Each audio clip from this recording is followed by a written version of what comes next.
All right, just let me go to another issue that I suppose impacts to a degree on national security, but it's more of a domestic issue. If I could just throw an additional topic at you, and that is energy policy. We know that Anthony Albanese and Chris Bowen are doubling down on their commitments to the UN in terms of getting to net zero and reducing emissions. They're saying that they're going to address our domestic cost and supply crisis with additional renewable energy. Yet the energy regulator tells us this situation is going to get worse at least for the next 2 years. Just how dire could our energy crisis become in this country over the next 2 to 3 years? I fear it's going to get much worse.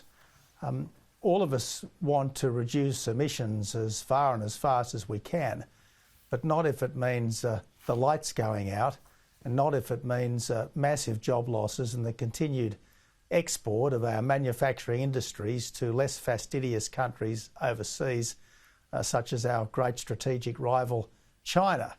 I really think that the government is creating a dreadful problem for itself.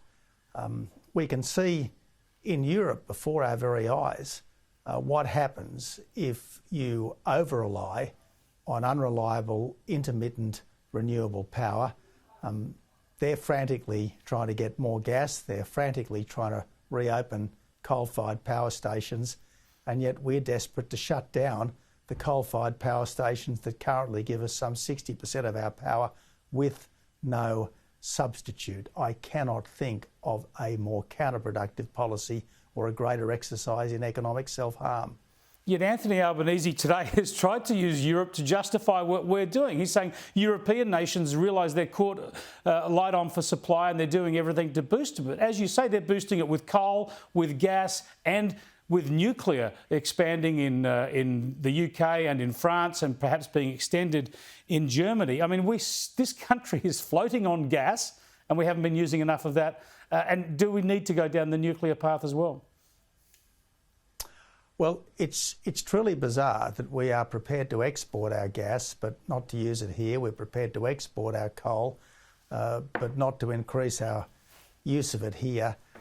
We need power 24/7, not just when the wind's blowing and the sun's shining. And that's the reality that so many people, from the current energy minister to the woke capitalists who have taken over so many of our energy companies, need to understand.